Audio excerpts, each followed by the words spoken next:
Hello, doing this video today on something that happened in the next county near us, in the county seat.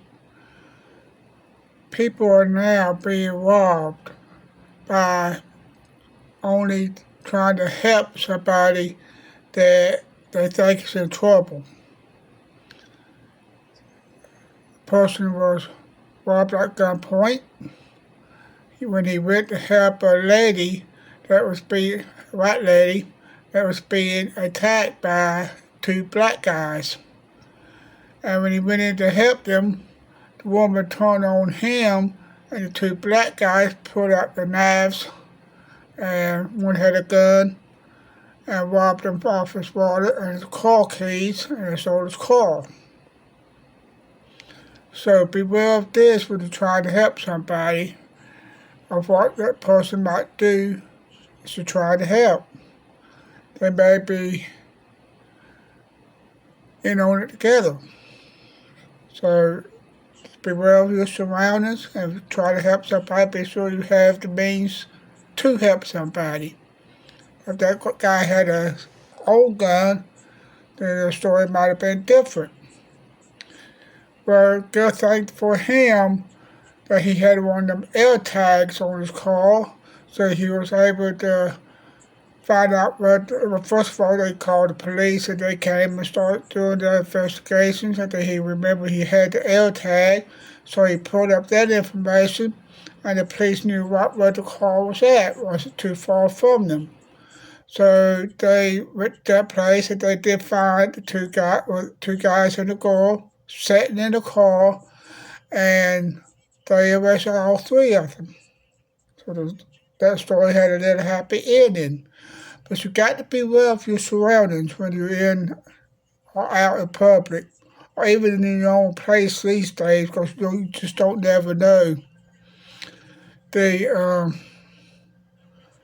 people just get the drugs around here is just getting out of control. They are finding people that goes out to find pain pills, and they get laced with that fentanyl. I got some people needing pain pills. I have Parkinson's disease and stage 4 cancer. I deal with pain all the time, and sometimes to the point that it makes me cry.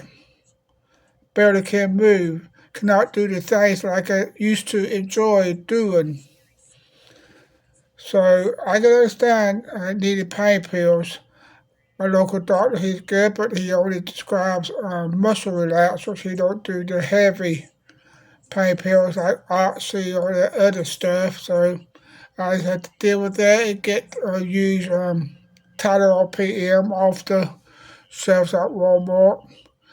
And like I never hardly get a good night's sleep. Like right now, it's way after midnight, and I'm still up with the pain. And believe me, I do not wish this on anybody. But it's got the drug situation, like I said, I have to get onto my wife and other people. They're walking around, they see a piece of paper, tries, of course, it's normal for you want to keep everything clean, to pick up that piece of paper and throw it in the garbage. You can't even do that anymore because they lacing a piece of paper. One lady was in her apartment complex and saw a piece of paper, so she went to pick it up, and it had fentanyl laced to it, and it affected her just like that. And then her boyfriend that was with her, of course, he would try to help her, and he got exposed to it as well. I do not know what was the outcome of that situation. So they just it's just get bad out there, and it's going to get worse, people. So you just got to just be careful. Again, always be aware of your surroundings, even if it's places that you know as you go in regular, like this Walmart near us, because it's getting bad with the homeless people out and about. Then you have the illegals coming in, stealing, It's not just all the illegals. I know some of the people are good people. They just come up here because of the bad situation in their own country. I just wish they would do it legally. But again, I can see their circumstances because we're living under Biden right now. It is horrible for us to think what it would be like down in El Salvador with their crazy dictatorships down there. And like I said, I'm sure there are a lot of good people coming up just wanting a better life for themselves. And most of them do stay out of trouble. But they don't want to cause waves.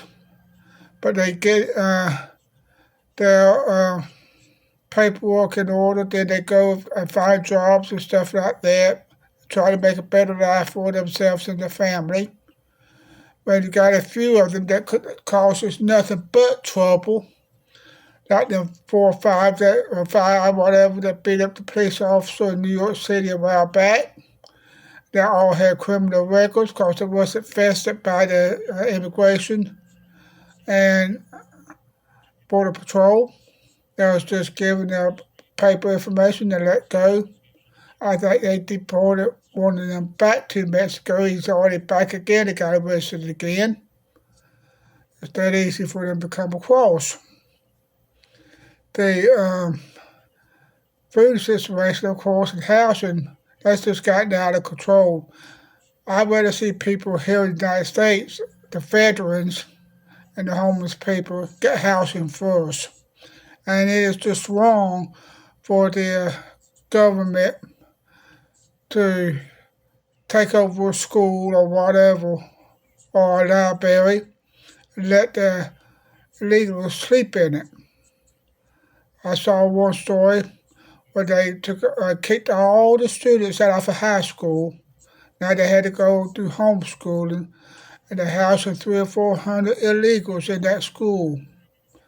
And you just imagine how horrible it is in that school. No telling how much stuff that they tear up in the school building. At least here in Florida now, the illegals, some of them are doing legitimate work. For instance, I did a video a while back about them grunting worms in the national forest, which is legal. And back in the early 60s and 70s, we used to do that. I wasn't that good at it. I only made about $30, $40 a day doing that, or mainly on weekends, which again, back in 1960s, minimum wage was like $2. I was going to work for nobody for doing $2. So I did that and made more money doing that than the worker, other people I know had jobs at McDonald's and stuff like that. So excuse me, the garden worms is one of the best things they do. Plus hot mushrooms, we did that as well. Excuse me, I got a little runny nose here. And we used to make good money hunting mushrooms. Hard work, but we did it because that's how we made our money, and during about this time of the year. Then we did gladiolis, and now the Mexicans are getting into that as well, because the farmers like cheap labor. And they use Mexicans because they know that, or illegals, they know they can get away with paying them almost nothing. When I was a kid, I always hear stories how the farmers in the community used them to grow watermelons, work them all day and pay them almost nothing, charge them for the rides back and forth, charge them for everything. And they were taking advantage. And the governor DeSantis is starting to crack down on them a lot. I'm referring to the farmers. If they get caught how illegal Mexicans, illegals, not Mexicans, but just pure illegals, then they could be facing heavy fines. So again, you just got to be aware of your surroundings because it's getting bad out there, people. Got to have some way of protecting yourselves. I know a lot of people don't like guns. We don't have one caused by Parkinson's, but we do have non-lethal ways of protecting ourselves. And you get, I stress, bell pepper spray. Don't get the regular pepper spray because that just makes some people mad. If you get bell pepper spray, if it will stop a bear from attacking you, it'll stop a person from attacking you. There's other ways also to get non-lethal guns from Amazon. Don't have to have a license or nothing to get them. And you get several little martial arts weapons like throwing swords and other items. We are now in the process of setting up a new martial home. And I'm definitely thinking about getting a good bow and arrow set, start practicing with that. And security cameras, of course, is going to be one of my first investments for home security. But even at the homes, we have people coming up and down, trespassing the property. One lady asked me the other day, what's your business on this road? I just told her it's none of your business. I went on about my own business, going to my marshal to our home site and see what they done. So you just got to be careful, people. It's going to get worse before it gets better. If you will, like and subscribe. Sorry about my speech impairment. I am trying to work on it more to help people understand. Because I am disabled and I just do what I can with what resources that I can. Don't make nothing off my YouTube channel. I just reached over 1,000 subscribers. No way of getting over the number of videos people has to watch. And I'm really not into it for the money. I'm just doing this because I like doing it. So for real, like and subscribe, leave a comment, and thank you for watching.